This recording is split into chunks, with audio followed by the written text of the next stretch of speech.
बिस्मिल्लाहिर्रहमानिर्रहीम, अस्सलामुअलैकुम। Welcome to my channel.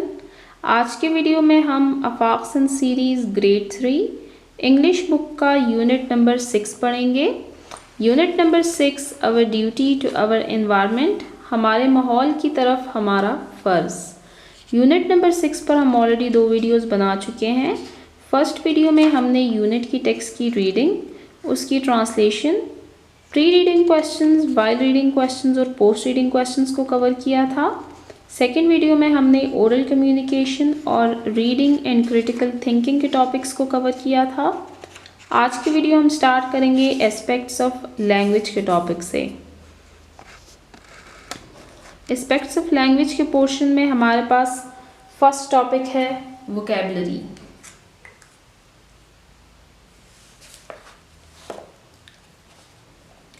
Read the given words with their meanings. दिए हुए अल्फाज को उनके मानी के साथ पढ़ें। नीचे हमारे पास कुछ वर्ड्स दिए हुए हैं, हमने उनके मीनिंग्स पढ़ने हैं इंग्लिश में और मैं आपको इसकी मीनिंग्स उर्दू में भी बताऊंगी। फर्स्ट वर्ड है हमारे पास wrapper. A piece of paper और plastic use to cover something. Wrapper उस पीस ऑफ पेपर को कहते हैं जिसमें किसी चीज़ को कवर किया जाता है। आपने देखा होगा जब हम मार्केट से कोई चीज़ लेते हैं तो वो रैपर में रैप होती है। Second, litre.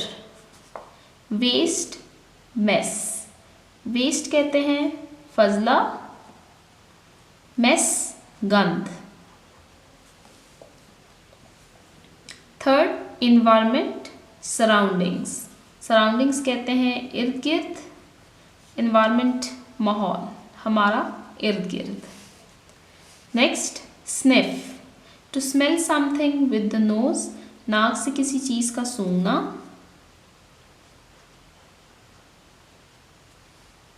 Last, choke. Difficulty in breathing, सांस का रुक जाना। हमारे पास 5 वर्ड्स थे, wrapper, litter, environment, sniff and choke. Vocabulary का टॉपिक हमारा एंड होता है। हम नेक्स्ट टॉपिक की तरफ चलते हैं, एनाग्राम्स। की टू लर्न सेक्शन में देखते हैं कि एनाग्राम्स हमारे पास क्या है। An anagram is a word that is made by rearranging the letters of another word. Anagram कहते हैं किसी ऐसे वर्ड को जिसके लेटर्स को हम रीअरेंज करें तो उससे कोई न्यू वर्ड बन सके। For example, now. नाउ हमारे पास एक वर्ड है अभी। अब इसी के लेटर्स आप देखें NOW, इसको यहाँ पर रीअरेंज किया है 1। आप देख सकते हैं N यहाँ पर भी है, O यहाँ पर भी है, W यहाँ पर भी है। उन्हीं लेटर्स को रीअरेंज करके हमने एक न्यू वर्ड बनाया है 1, जीतना। नेक्स्ट, मग। मग कहते हैं कप को, गम मसूड़ा।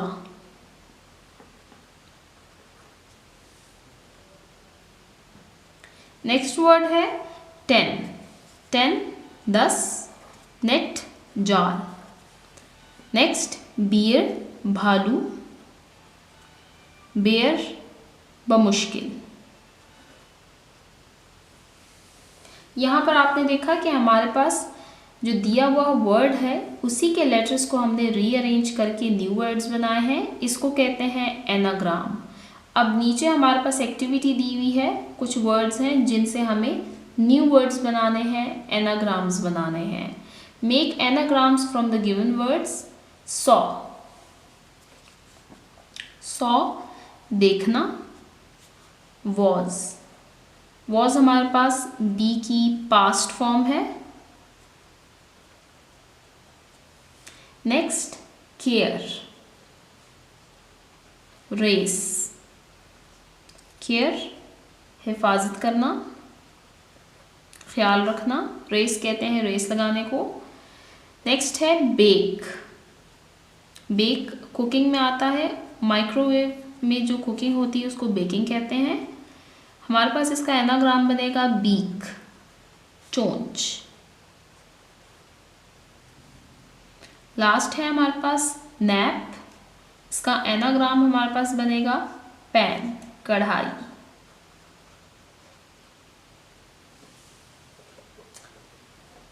यहाँ पर हमारा एनाग्राम का टॉपिक एंड होता है। अब हम नेक्स्ट टॉपिक की तरफ चलते हैं, मिसिंग लेटर्स।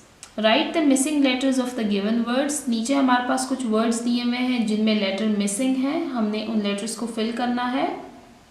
फर्स्ट है हमारे पास FEE, इसमें हमारे पास 2 लेटर्स आते हैं LI, FEELING, feeling. Next CHOKE, choke, सांस का रुक जाना।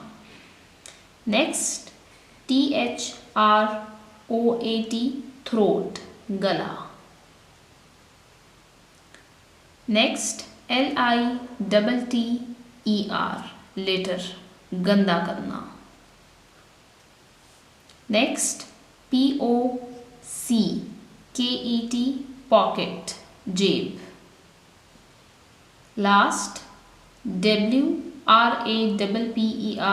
रैपर। यहाँ पर हमारे पास W का लेटर साइलेंट है। अब हम नीचे टीचिंग पॉइंट की तरफ चलते हैं। Ask students to learn the vocabulary with meanings and use it in their daily conversation. बच्चों से कहे कि दी हुई वोकेबलरी के जो वर्ड्स हैं हमारे पास, इनको सीखें और इन वर्ड्स को अपने डेली लाइफ में, डेली कन्वर्सेशन में यूज़ किया करें। Explain the concept of anagrams by writing different examples on the board. बच्चों को एनाग्राम्स समझाएं, उसका कॉन्सेप्ट, और बच्चों को मज़ीद एनाग्राम्स भी बताएं। Encourage them to make anagrams with the given words, और बच्चों की हौसला अफजाई करें कि जो वर्ड्स उनको दिए हुए हैं वो उनसे ख़ुद एनाग्राम्स बना सके। यहाँ पर मैं आपको कुछ एनाग्राम्स बता देती हूँ जिनसे आपको मज़ीद क्लैरिटी होगी। हर्ट, इससे हमारे पास एनाग्राम बनता है अर्थ। हर्ट कहते हैं दिल को, अर्थ कहते हैं ज़मीन को। नाइट, रात। थिंक, चीज़। मीट, गोश्त। टीम, टीम को कहते हैं। अब हम नेक्स्ट पेज पर चलते हैं, पेज नंबर 52।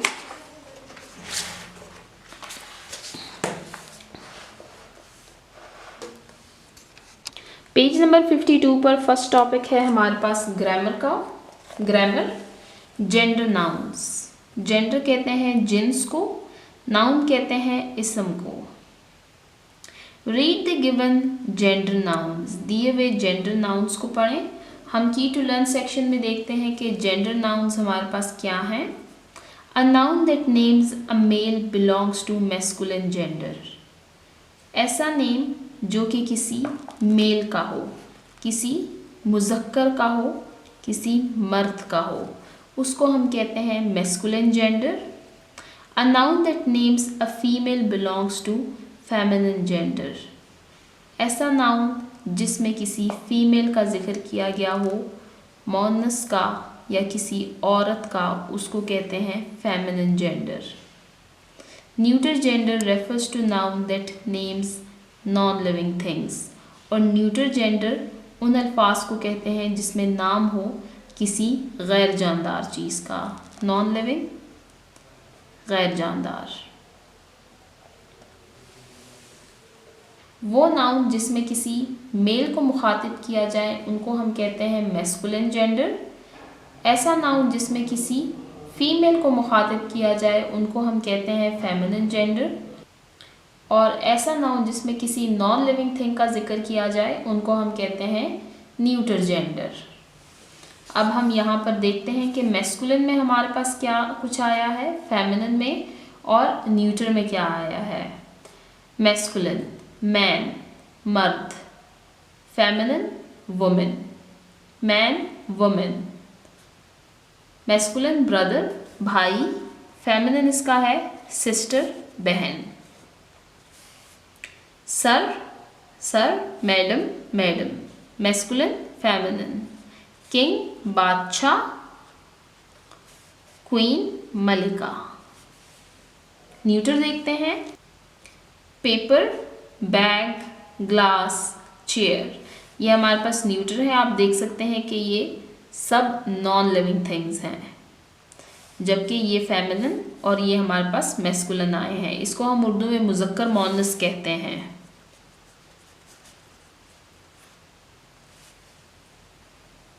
अब हम नीचे जेंडर नाउन की एक्टिविटी करते हैं। Right M for masculine, F for feminine and N for neutral gender in the given boxes. नीचे हमारे पास कुछ वर्ड्स दिए हुए हैं। जो मैस्कुलिन नाउन है उनके आगे हमने M लिखना है, जो फेमिनिन नाउन है उनके आगे हमने F लिखना है, और जो न्यूट्रल जेंडर है उनके आगे हमने N लिखना है। फादर, फादर हमारे पास मैस्कुलिन है, वालिद। वाइफ, बीवी, ये हमारे पास फेमिनिन है। पेन, ये हमारे पास न्यूटर है। टेबल, ये हमारे पास न्यूटर है। टाइगर, टाइगर हमारे पास मैस्कुलिन है। इसकी हमारे पास फेमिनिन जेंडर है, टाइग्रेस। एक्ट्रेस, ये हमारे पास फेमिनिन है। इसके मैस्कुलिन है, actor. Father masculine, wife feminine, pen neuter, table neuter, tiger masculine, actress feminine. यहाँ पर हमारा जेंडर नाउन का टॉपिक एंड होता है। अब हम नेक्स्ट टॉपिक की तरफ चलते हैं, सब्जेक्ट वर्ब सेंटेंसेस। इसमें हमारे पास 3 वर्ड्स आए हैं, सब्जेक्ट वर्ब सेंटेंसेस। हर सेंटेंस में हमारे पास एक वर्ब होता है।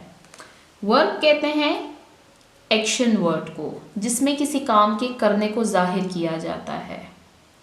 सब्जेक्ट हमारे पास क्या है? सब्जेक्ट हमारे पास वो शख्स है जो कि इस वर्ब को परफॉर्म कर रहा होता है। वर्ब को हम उर्दू में कहते हैं फेल, जबकि सब्जेक्ट को हम उर्दू में कहते हैं फाइल, काम करने वाला। की टू लर्न सेक्शन में देखते हैं कि सब्जेक्ट और वर्ब हमारे पास क्या है। A simple sentence has a subject and a verb. किसी एक सिंपल सेंटेंस में सब्जेक्ट और वर्ब लाजमी तौर पर होते हैं। The subject is the one who performs an action. Subject हमारे पास वो शख्स है जो कि एक्शन को परफॉर्म कर रहा होता है। And the verb is an action that the subject is performing. और वर्ब हमारे पास वो एक्शन है जिसको सब्जेक्ट परफॉर्म कर रहा है। अब हम इसकी एग्जाम्पल्स देखते हैं ताकि आपको ये टॉपिक क्लियर हो सके। रीड द फॉलोइंग सेंटेंसेस, दिए हुए जुमलों को पढ़ें and notice the use of subject and verb. और सेंटेंस में सब्जेक्ट और वर्ब को नोटिस करें। हमारे पास फर्स्ट सेंटेंस है हुज़ैफा क्राइज। क्राइज हमारे पास है वर्ब, ये हमारे पास है action word. Cries, Huzaifa, Huzaifa इस एक्शन को परफॉर्म कर रहा है, जिसका मतलब ये है कि हुज़ैफा हमारे पास सब्जेक्ट है, क्राइज हमारे पास वर्ब है। Second sentence, they run. Run हमारे पास वर्ब है, एक्शन वर्ड। कौन भाग रहा है? दे। दे हमारे पास सब्जेक्ट है। Third sentence, the cat eats. Eats हमारे पास वर्ब है, एक्शन वर्ड। द कैट हमारे पास सब्जेक्ट है। ये एक्शन कौन परफॉर्म कर रहा है? ये द कैट परफॉर्म कर रहा है, इसलिए ये हमारे पास सब्जेक्ट है और ये हमारे पास वर्ब है। आपको ये क्लियर हो चुका होगा कि किसी भी सेंटेंस में हमारे पास सब्जेक्ट और वर्ब होते हैं। वर्ब किसी सेंटेंस में एक्शन वर्ड को कहते हैं, जबकि उस एक्शन को परफॉर्म करने वाले को हम सब्जेक्ट कहते हैं। इनको हम उर्दू में फेल और फाइल कहते हैं। फेल किसी काम को कहते हैं, फाइल उस काम के करने वाले को कहते हैं। अब हम टीचिंग पॉइंट की तरफ चलते हैं। Have students recall the concept of gender nouns. बच्चों को जेंडर नाउन्स का कॉन्सेप्ट दोबारा से याद दिलाएं। Encourage them to share some examples. और बच्चों से कहें कि वो जेंडर नाउन्स की कुछ एग्जाम्पल्स को शेयर करें। Encourage students to complete the given activity on their own. और इस एक्टिविटी की बात की जा रही है कि बच्चों को इनकरेज करें कि वो ये एक्टिविटी खुद सॉल्व करें। Explain the subject and verb in a sentence by giving examples. बच्चों को सब्जेक्ट और वर्ब का कॉन्सेप्ट क्लियर करवाएं। Then explain the SV sentence structure by sharing more sentences. और बच्चों को मजीद सेंटेंसेस एसवी सेंटेंसेस से रिलेटेड शेयर करें। अब हम नेक्स्ट पेज पर चलते हैं, पेज नंबर 53, जहां पर हम सब्जेक्ट वर्ब सेंटेंसेस की एक एक्टिविटी करेंगे। रीड द गिवन सेंटेंसेस, दिए हुए सेंटेंसेस को पढ़ें। Write S for the subject, subject के लिए एस लिखें, and V for the verb, और वर्ब के लिए वी लिखें। हमारे पास नीचे सेंटेंसेस दिए हुए हैं, ऊपर कुछ ब्लॉक्स हमारे पास खाली हैं जिनको हमने फिल करना है। द चाइल्ड स्माइल्स, स्माइल्स हमारे पास वर्ब है। Who is smiling? The child is smiling, so the child is subject. I read, read हमारे पास वर्ब है और इस एक्शन को परफॉर्म करने वाला आई हमारे पास सब्जेक्ट है। हिना रीड्स, रीड्स हमारे पास वर्ब है और इस रीड एक्शन वर्ड को परफॉर्म करने वाली हिना हमारे पास सब्जेक्ट है। नीचे next sentence, my mother helps, helps हमारे पास वर्ब है। माई मदर हमारे पास सब्जेक्ट है जो कि इस एक्शन को परफॉर्म कर रही हैं। Last sentence, Ali drinks, drinks हमारे पास वर्ब है और इस एक्शन को परफॉर्म करने वाला अली हमारे पास सब्जेक्ट है। Write 5 sentences using the SV pattern in your notebook, अपनी नोटबुक में कोई से ऐसे 5 सेंटेंसेस लिखें जिसमें एसवी पैटर्न को फॉलो किया गया हो। मैं आपको इसी के ऊपर कुछ शॉर्ट से सेंटेंसेस लिख देती हूँ जिसको फिर आप अपने नोटबुक्स में लिख लें।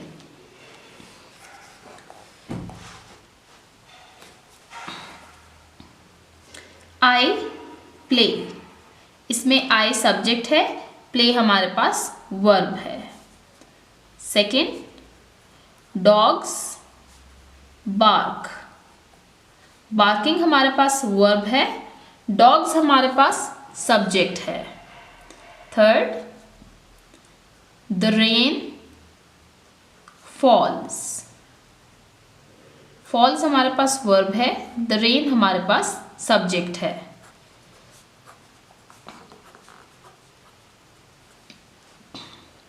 Fourth, the sun shines, shines हमारे पास वर्ब है, द सन हमारे पास सब्जेक्ट है। फिफ्थ, बर्ड्स सिंग, सिंग हमारे पास वर्ब है, बर्ड्स हमारे पास सब्जेक्ट है। ये हमारे 5 सेंटेंसेस हो गए जिसमें हमने सब्जेक्ट और वर्ब दोनों को यूज किया है। अब हम नेक्स्ट टॉपिक की तरफ चलते हैं। Negative forms of be, do and have with pronouns, यहाँ पर हमने बी, डू, हैव के नेगेटिव फॉर्म्स पढ़ने हैं। बी, डू एंड हैव को हम ऑलरेडी यूनिट नंबर 5 में पढ़ चुके हैं, माई डायरी। माई डायरी के वीडियोस के लिंक्स नीचे आपको डिस्क्रिप्शन में मिल जाएंगे, आप वहाँ से इस टॉपिक को दोबारा देखें। हमने वहाँ पर इसकी सिंपल फॉर्म पढ़ी थी, आज हम इसकी पढ़ेंगे नेगेटिव फॉर्म। नेगेटिव कहते हैं मनफी को, जिसमें किसी काम के ना करने के बारे में जिक्र किया जाता है, जिसमें हम जनरली नॉट का वर्ड लगाते हैं। नहीं, मनफी क्या है हमारे पास? नेगेटिव। हमारे पास बी, डू एंड हैव के टॉपिक को हम ऑलरेडी पढ़ चुके हैं यूनिट नंबर 5 माई डायरी में, जहाँ पर हमने वर्ब की forms be, do and have के सिंपल सेंटेंसेस को पढ़ा था और उनकी स्ट्रक्चर को पढ़ा था। आज हम बी, डू एंड हैव के सेंटेंसेस को नेगेटिव फॉर्म्स में पढ़ेंगे। सिंपल सेंटेंसेस हमारे पास ये है कि सिंपली किसी काम के करने के बारे में जिक्र किया जाता है। नेगेटिव फॉर्म ये है कि हम उस सेंटेंस में किसी काम के ना करने का जिक्र करें। नेगेटिव कहते हैं मनफी, जिसमें किसी काम के करने से मना किया जाता है या उस काम के ना करने का कहा जाता है। की टू लर्न सेक्शन की तरफ देखते हैं। The verbs be, do, have and their different forms are used with nouns और pronouns। यहाँ पर हमारे पास कुछ sentences हैं जिसमें be, do and have और इनकी different forms को use किया गया है with nouns and pronouns। be, do and have की हमारे पास और भी forms हैं, जैसे कि हमने यूनिट नंबर 5 में देखा था माई डायरी में हमने इस टॉपिक को डिटेल से पढ़ा था। आप इस यूनिट नंबर 5 की वीडियोस के लिंक्स आपको नीचे डिस्क्रिप्शन में मिल जाएंगे, आप वहां से वीडियोस देख सकते हैं। यहाँ पर आप देख सकते हैं कि हमारे पास बी की डिफरेंट फॉर्म्स हैं, is, am, are, was, were. Do की भी हमारे पास डिफरेंट फॉर्म्स हैं, डू, डज, डिड। हैव की भी हमारे पास डिफरेंट फॉर्म्स हैं, हैज़, हैव, हैड। इनको हम डिफरेंट रूल्स के साथ डिफरेंट सेंटेंसेस में यूज़ करते हैं according to their singular, plural और मैस्कुलिन, फेमिनिन और अकॉर्डिंग टू देयर टेंसेस। अब हम इन सेंटेंसेस को रीड करते हैं। फर्स्ट है हमारे पास be, I am reading a book. यहाँ पे हमारे पास बी की फॉर्म यूज़ हुई है एम, जो कि यूज़ होता है हमेशा आई के साथ। I am reading a book, मैं एक किताब पढ़ रही हूँ। We are going to visit the museum, हम म्यूज़ियम विजिट करने जा रहे हैं। अब यहाँ पर हमारे पास बी की जो फॉर्म यूज़ हुई है that is are. Are use होता है प्लूरल और दे, वी और यू के साथ। जहाँ पर प्लूरल यूज़ हो, वी, यू और दे का इस्तेमाल हो, वहाँ पर उसके साथ हमेशा आर लगेगा। He is not sleeping. अब ये सेंटेंस हमारे पास नेगेटिव फॉर्म है जिसमें किसी काम के ना करने का जिक्र किया गया है, जिसमें नॉट को यूज़ किया गया है। आप देखेंगे कि नेगेटिव सेंटेंसेस में नॉट का वर्ड यूज़ होता है। ही इज़ नॉट स्लीपिंग, वो नहीं सो रहा। इस कहाँ पे यूज़ होता है? इज़ यूज़ होता है with singular, he, she, it। Do की फॉर्म्स पढ़ते हैं। यू डिड वेल, आपने अच्छा काम किया। आई डू माई होमवर्क, मैं अपना होमवर्क करती हूँ। यहाँ पर हमारे पास नेगेटिव सेंटेंस है, she does not waste her time, वो अपना टाइम ज़ाया नहीं करती। अब यहाँ पर डज आया है क्योंकि ही, शी, इट सिंगुलर के साथ डज यूज़ होता है, जबकि आई के साथ डू यूज़ होता है। यू डिड यूज़ होता है पास्ट सेंटेंस में। अब हम चलते हैं हैव की तरफ। I have done my work, मैंने अपना काम मुकम्मल कर लिया है। They had not bought a new car, उन्होंने अभी तक नई कार नहीं खरीदी। यहाँ पर आप देखें, यहाँ पे नॉट का सेंटेंस है, इट मीन्स ये हमारे पास नेगेटिव सेंटेंस है। She has not told the story, उसने अभी तक कहानी नहीं बताई। यहाँ पे आप देख सकते हैं नॉट का वर्ड यूज़ हुआ है, इट मीन्स ये हमारे पास नेगेटिव फॉर्म है। Write two sentences using the different forms of be, do and have each with pronouns in your notebook. यहाँ पर हमने कुछ सेंटेंसेज लिखने हैं while using be, do and have या उनकी डिफरेंट फॉर्म्स। मैं आपको यहीं पे सेंटेंसेस लिख देती हूँ। I did my best in the test। यहाँ पे आप देख सकते हैं मैंने do की फॉर्म यूज़ की है। She is a good girl, वो एक अच्छी लड़की है। यहाँ पे आप देखें मैंने be की फॉर्म यूज़ की है।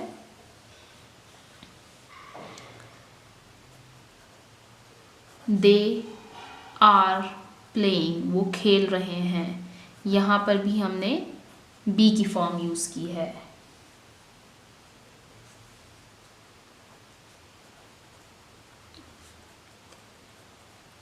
I have taken my dinner, मैं अपना रात का खाना खा चुकी हूँ। यहाँ पे आप देख सकते हैं have की फॉर्म यूज़ हुई है। यहाँ पर हमारा ये टॉपिक एंड होता है। अब हम नेक्स्ट टॉपिक पर चलते हैं, writing, guided writing. Read the following elements of a story. यहाँ पे हमारे पास एक न्यू टॉपिक आया है, that is about elements of a story. की टू लर्न सेक्शन में देखते हैं कि एलिमेंट्स ऑफ स्टोरी को हम कैसे डिफाइन कर सकते हैं। Key to learn section, every story has characters, हर स्टोरी के कुछ किरदार होते हैं। अ सेटिंग, एक माहौल होता है। एंड, बिगिनिंग और इब्तदाई हिस्सा होता है। अ मिडिल, दरमियानी हिस्सा। एंड और आखिरी हिस्सा, या हम कह सकते हैं इख्तिताम। जो भी कहानी स्टार्ट होती है आप देखेंगे कि उसमें कुछ किरदार होंगे, उसमें कुछ करेक्टर्स होंगे। वो जिस जगह पर कहानी बनती है उसको हम सेटिंग कहते हैं, कि उसके इर्द गिर्द का माहौल कैसा है वो हमारे लिए सेटिंग होती है।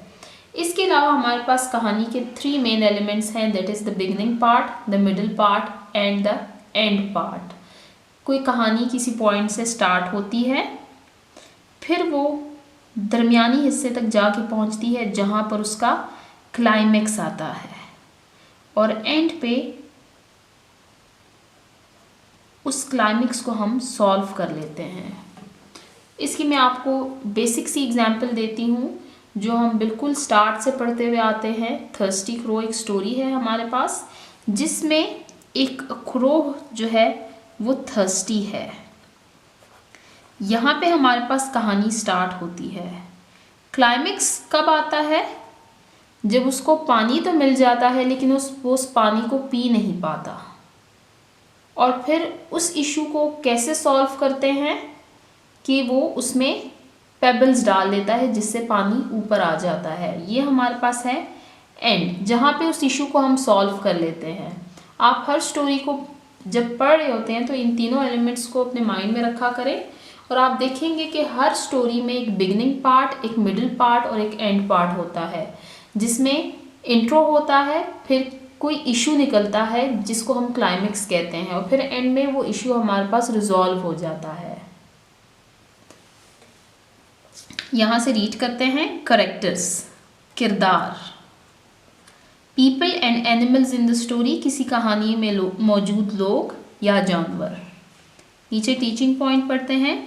Encourage students to share more sentences of SV pattern, बच्चों को इनकरेज करें कि वो SV pattern, subject and verb related sentences share करें क्लास में। Share more sentences of be, do and have with different pronouns. Explain the concept of story elements, tell them that every story has 3 elements, और बच्चों को समझाएं कि हर कहानी के 3 बुनियादी अनासर होते हैं, एलिमेंट्स, अनासर। यहाँ पे हमने करेक्टर्स के बारे में पढ़ा कि करेक्टर्स किसी भी कहानी में मौजूद लोग या जानवर होते हैं। Setting, the time and the place where the story takes place, वो वक्त और वो जगह जहाँ पर कहानी वकूअ पजीर होती है। Beginning, it introduces characters and describes the setting, beginning में कहानी के किरदारों का तारुफ करवाया जाता है और उसकी सेटिंग, उसके माहौल का जिक्र किया जाता है। इंट्रोड्यूसेस तारुफ करवाना, करेक्टर्स किरदारों का। Middle, it introduces the problem in the story, फिर इस कहानी में मसले का जिक्र किया जाता है कि कहानी में मसला क्या है। Ending, it tells us how the problem is solved, और एंड में ये बताया जाता है कि इस मसले को कैसे हल किया गया। Read the story Befriending a Jackal, Unit number 2 in your textbook and write the following elements. हमने इस टॉपिक में unit number 2 Befriending a Jackal को रीड करना है, और नीचे हमारे पास जो कॉलम्स दिए हुए हैं हमने उनको फिल करना है जो कि स्टोरी के एलिमेंट्स हैं। आप देख सकते हैं ये करेक्टर्स हैं, हमने देखना है कि उस कहानी में कितने किरदार हैं। सेटिंग, उसका टाइम और उसका प्लेस क्या है। बिगनिंग, कहानी स्टार्ट कहाँ से होती है। एंडिंग, कहानी एंड किस नोट पर होती है। अब हम खोलेंगे unit number 2 Befriending a Jackal। Unit number 2 Befriending a Jackal, इस यूनिट पर ऑलरेडी मैं वीडियोस बना चुकी हूँ, आपको नीचे डिस्क्रिप्शन में इस वीडियो के लिंक्स मिल जाएंगे, आप वहाँ से इस यूनिट को रीड कर सकते हैं। हम खोलते हैं यूनिट नंबर 2 जो कि है पेज नंबर 10 पर। अब सबसे पहले हम स्टोरी में कैरेक्टर्स ढूंढेंगे कि हमारे पास कौन कौन से कैरेक्टर्स हैं। इसको रीड करना स्टार्ट करते हैं। A jackal and a deer lived in a forest. यहाँ पर हमारे पास दो कैरेक्टर्स आ गए हैं, a jackal and a deer. Characters के अलावा हमारे पास सेटिंग भी है यहाँ पर। पहले हम कैरेक्टर्स लिख लेते हैं। Jackal, dear. सेटिंग में हम लिख लेते हैं फॉरेस्ट, जंगल। अब हम देखते हैं कि बिगनिंग में हमारे पास क्या होता है। A jackal and a deer lived in a forest. The jackal wanted to eat the deer but every time the deer saved himself from the jackal's attack. एक हिरन और एक गीदड़ एक जंगल में रहते हैं। The jackal wanted to eat the deer, वो डियर को खाना चाहता था, but every time the deer saved himself from the jackal's attack, लेकिन हर दफ़ा हिरन अपने आप को बचा लेती थी। यहाँ पे हम बिगनिंग इसका लिखेंगे। The beginning of a story is about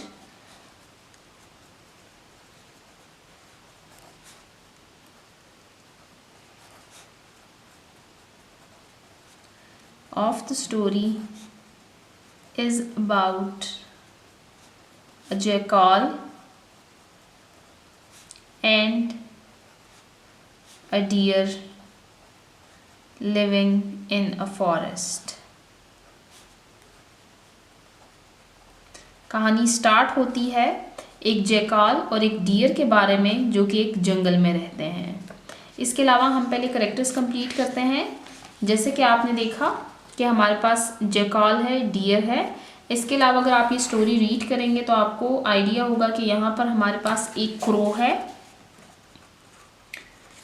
आप इस पिक्चर्स में देख भी सकते हैं, ये हमारे पास क्रो है।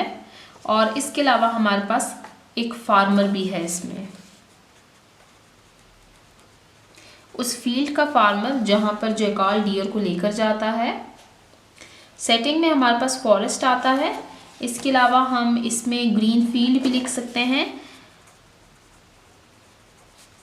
वो ग्रीन फील्ड जिसमें जैकाल डियर को लेकर जाता है। अब हम कहानी का एंडिंग पॉइंट देखते हैं। आपको इस वीडियो के लिंक्स नीचे डिस्क्रिप्शन में मिल जाएंगे, आप वहाँ से इसको रीड करें। मैं आपको यहाँ पर कहानी दोबारा पढ़ा नहीं रही। हम इसका एंडिंग पॉइंट लिख लेते हैं। The deer learns a valuable lesson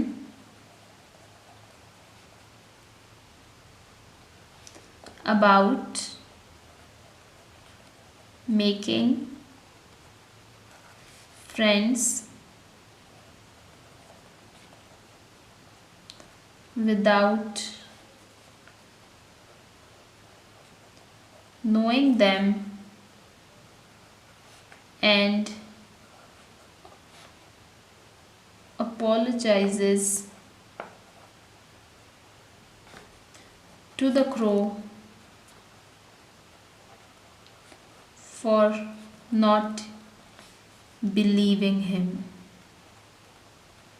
कहानी का एंडिंग पॉइंट हमारे पास ये है कि डियर को ये अहम सबक मिलता है कि किसी से दोस्ती नहीं करनी चाहिए उनको बग़ैर जाने, और इसी बात के लिए वो क्रो कौवे से माफ़ी मांगता है कि उसने उसकी बात पर यकीन नहीं किया, उसकी बात पर एतबार नहीं किया और जैकाल से फ्रेंडशिप की, और जिसकी वजह से वो मुसीबत में फंस गया था। Now write the story befriending a jackal in your notebook. अब आपने बी फ्रेंडिंग अ जैकाल की जो स्टोरी है यूनिट नंबर 2 पेज नंबर 10 पर है, आपने इसकी स्टोरी लिखनी है अपने नोटबुक्स में। अब हम चलते हैं नेक्स्ट टॉपिक की तरफ, creative writing. Write some ways to save and help the environment. Write some ways, हमने यहाँ पर कुछ तरीक़े लिखने हैं। टू सेव कि हम महफूज रख सकें, एंड हेल्प और मदद कर सकें अपने एनवायरनमेंट, अपने माहौल, अपने इर्द गिर्द के माहौल की। हम अपने माहौल को कैसे बचा सकते हैं और इसमें हम क्या हेल्प कर सकते हैं, हमने यहाँ पर उन तरीक़ों को लिखना है। यहाँ पे आप देख सकते हैं हमारे पास अर्थ की पिक्चर है जिसके ऊपर लिखा हुआ है सेव मी, मुझे मुझे बचाएं। यहाँ पर अब हमने 5 हमारे पास बॉक्सेस दिए हुए हैं, हमने इनको फिल करना है। फर्स्ट हम लिखते हैं we should stop deforestation and plant more trees. हमें जंगलात को काटना अब रोक देना चाहिए और हमें मज़ीद और दरख्त उगाने चाहिए। Next, we should avoid using plastic. हमें प्लास्टिक का इस्तेमाल ख़त्म कर देना चाहिए, हमें इससे ख़ुद को बचाना चाहिए। We should use less energy. हमें कम एनर्जी यूज़ करनी चाहिए, जिसमें हमारे पास इलेक्ट्रिसिटी आ जाती है कि जब ज़रूरत ना हो तो हमें इलेक्ट्रिसिटी यूज़ नहीं करनी चाहिए। इलेक्ट्रिसिटी बचाने के हमारे पास कई सारे तरीक़े हैं कि हम अननेसेसरी लाइट्स को ऑफ़ किया करें, ज़्यादा इलेक्ट्रिक अप्लायंसेस ना यूज़ करें, और इसके अलावा मज़ीद और भी बहुत सारे हमारे पास तरीके हैं जो कि हम पिछले यूनिट्स में पढ़ते हुए आ रहे हैं। इसके अलावा we should use less water. हमें पानी का इस्तेमाल भी कम करना चाहिए, पानी को ज़ाया नहीं करना चाहिए। We should not waste.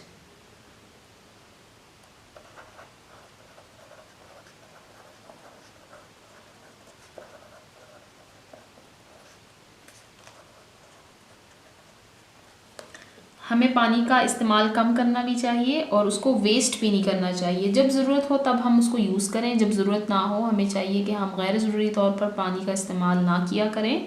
Last हमारे पास है we should use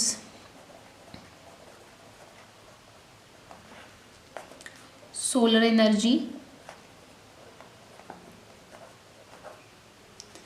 wind energy,